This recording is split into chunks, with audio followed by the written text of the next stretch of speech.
Terima kasih untuk Anda yang masih bergabung bersama dengan kami dan di segmen ini kita akan review pemirsa jalannya perdagangan di sepanjang hari ini.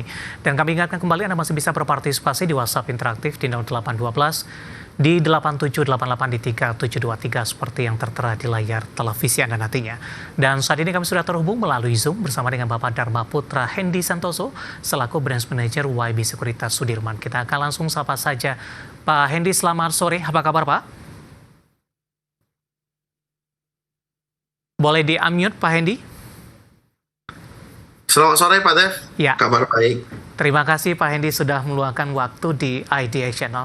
Pak Hendy, setelah ditutup menguat di menit-menit terakhir di perdagangan hari kemarin, hari ini penguatan signifikan berlanjut untuk indeks harga saham gabungan, bahkan secara intraday hari ini sudah menembus di level 7.000-an. Sudah cukup lama level ini tidak mampu disentuh dan sebelumnya sempat konsolidasi di antara level 6.800-an hingga 6.900-an. Secara teknikal, bagaimana analisis Anda penguatan yang terjadi di sepanjang perdagangan hari ini?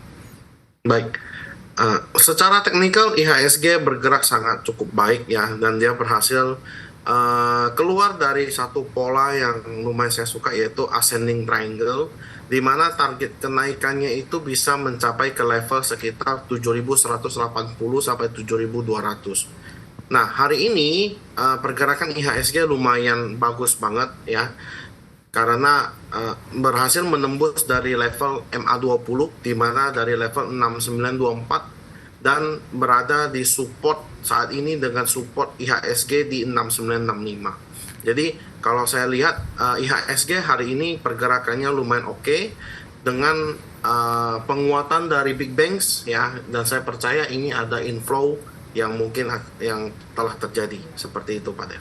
Baik, dengan skenario kalau indeks harga saham gabungan ditutup atau mampu ditutup di level 7.000 Pak untuk besok akhir pekan dan jangka menengah, arahnya akan kemana selain resisten 7.100-an yang seperti Anda sebutkan tadi?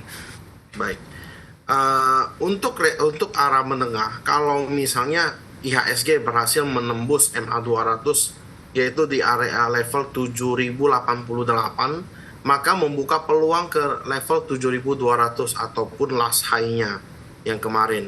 Nah, kalau ternyata dari MA200-nya itu tidak bisa di breakout, maka IHSG ada potensi untuk koreksi lagi seperti itu. Jadi untuk jangka menengah lebih ke resisten dulu 7.200-nya ataupun 7.100-nya itu mesti diperhatikan seperti itu Pak Dev.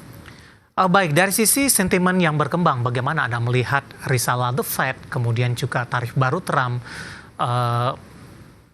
posisi dari nilai tukar rupiah yang hari ini juga cenderung mengalami penguatan Pak Hendy. Bagaimana Anda melihat posisi dari sisi sentimen, dampaknya terhadap indeks harga saham gabungan, termasuk juga euforia IPO yang terjadi di pekan ini? Baik, kalau saya melihat dari sisi kebijakan Trump yang akan berlaku, tarifnya itu sebenarnya itu kan harusnya sudah mulai berlaku, tapi dari Presiden Trump itu mengundur ke sampai 1 Agustus, dan saya percaya dari pihak Indonesia itu pasti akan ada negosiasi kepada Amerika akan seperti apa. Kalau misalnya dia tidak ada negosiasi dan tetap menerapkan 32% tarifnya, maka itu juga menjadi suatu not good lah ya untuk Indonesia, untuk sektor-sektor tertentu. Nah, dan kemudian kemarin juga tarif dari BRICS ya juga diberlakukan tambahan 10% ya. Kita tahu bahwa officially Indonesia sudah menghadiri KTT dari BRICS kemarin, Pak Presiden Prabowo, dan saya khawatirnya itu akan berimpact lagi tambahan ke Indonesia ekstra 10% seperti itu. Jadi itu tidak terlalu baik gitu loh untuk ininya. Hanya saja yang saya sorot itu di tarif 50% yang telah diterbitkan oleh Presiden Trump kepada impor tembaga. Nah, ini cukup menarik. Kenapa? Karena rata-rata tembaga yang diimpor ke Amerika itu dari Peru dan Meksiko. Nah, itu yang terdampak. Sedangkan Indonesia itu memiliki potensi yang cukup kuat di mana biji tembaga kita itu secara data Januari hingga April 2024 itu mengekspor biji tembaga 2,26 miliar US dollar. Jadi menurutku kalau ternyata Indonesia bisa masuk ke tembaga untuk ekspor ke Amerika, itu jauh lebih menarik menurut saya seperti itu. Baik, di luar dari sentimen yang berkembang, tadi juga Anda sebutkan, Pak Hendy, saham-saham perbankan big cap hari ini rebound signifikan, meskipun seperti biasa, BBCA agak sedikit ketinggalan dari sisi rebound, tapi dengan penguatan 1%, kapitalisasi yang terbesar ini cukup menutupi kekuatan dari harga saham gabungan untuk tetap bertahan di atas 7.000. Langsung saja kita ke BBRI, Pak, melesat di 5,16%, 3870, intraday hari ini ke 3880. Analisis dan rekomendasi dan peluang dari BBRI ke 3.900 maupun potensi ke 4.000. Baik.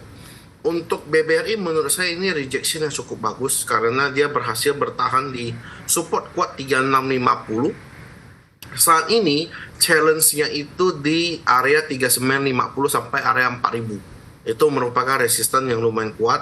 Kalau ternyata BRI bisa breakout, maka dia ada potensi lagi ke level 4.250, yaitu MA200-nya.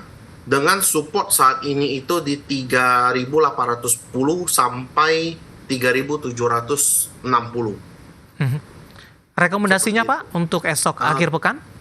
Kalau untuk BRI, rekomendasi saya menurut saya lumayan menarik ya kalau memang mau trading. Bisa untuk buy ya dengan level area support tadi. Baik, penutupan hari ini 3870 menguat signifikan di 5,16%. Kita beralih ke perbankan big cap lainnya Pak, ada BBCA. Tadi sempat penguatannya terbatas, tapi di penutupan kembali melonjak di 1% ke 8.600. Intraday hari ini 8650. Pertanyaan juga sama, rekomendasi dan analisis untuk BBCA. Baik. Untuk BBCA menurut saya ini masih sideways, jadi kalau menurut saya mungkin bisa untuk dihindari dulu untuk trading karena tidak ada momentum yang bisa kita gunakan beda dengan Bank BRI tadi. Dengan support saat ini BCA itu di level 8.500 ya, itu level yang cukup kuat dengan resisten di level 8.750. Kalau dia bisa breakout dari 8.750, maka dia ada potensi ke level 9.000 lagi. Baik, analisis beberapa saham perbankan big cap yang hari ini menjadi penopang terbesar untuk indeks harga saham gabungan. Dari perbankan kita bergeser ke grup Prayogo Pangestu. Pak Hendy, kondisinya juga menarik Pak, ketika dari saham-saham Prayogo Pangestu kompak mengalami kenaikan signifikan dalam 2 hari terakhir, namun TPIA lajunya cukup tersendat, bahkan hari ini melemah sendirian Pak. Sementara untuk dari anak usahanya yang IPO hari ini kembali mencatatkan auto reject atas. Dan kebetulan TPIA juga ditanyakan oleh para penanya dari pemirsa IDX Channel, ini tidak menyebutkan nama dan lokasi Pak Hendy, mau tanya saham TPIA, semua saham PP pada naik, tapi belum ada pergerakan naik untuk TPIA. Analisisnya? Baik, kalau menurut saya TPIA ini memasuki fase sideways, tapi sideways-nya itu kelihatannya belum ada distribusi yang cukup signifikan. Ya, wajar banget kalau TPIA itu tersendat karena orang-orang itu pada antusias itu kepada CDIA, yaitu di mana CDIA merupakan anak usaha dari TPIA itu sendiri. Sehingga mostly yang sering saya lihat ketika anak usaha dari induknya itu IPO, biasanya induknya itu selalu struggle, selalu sideways dulu. Jadi itu yang saya perhatiin. Jadi sejak zaman waktu itu ada RO ADMR, kemudian waktu itu ada ASA dengan ASLC. Nah itu dia punya induk usaha selalu struggle. Karena kenapa menurut saya flow-nya itu pindah ke anak usahanya. Karena waktu itu ketika investor ingin beli anak usahanya itu kan tidak bisa beli anak usahanya dari market.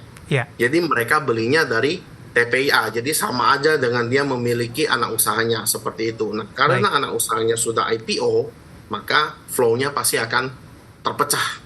Oke, singkat saja Pak, rekomendasi di tengah pelemahan TPIA hari ini? TPA menurut saya enak sih untuk trading dengan support di 9.600, resisten di 10.100, paling cuman buy on support, sell on resisten. Baik, penutupan hari ini di 9.900 melemah di 1,49% ketika dari saham-saham grup Prayogo Pangestu dalam beberapa hari terakhir ini mengalami lonjakan yang cukup signifikan. Pak Hendy,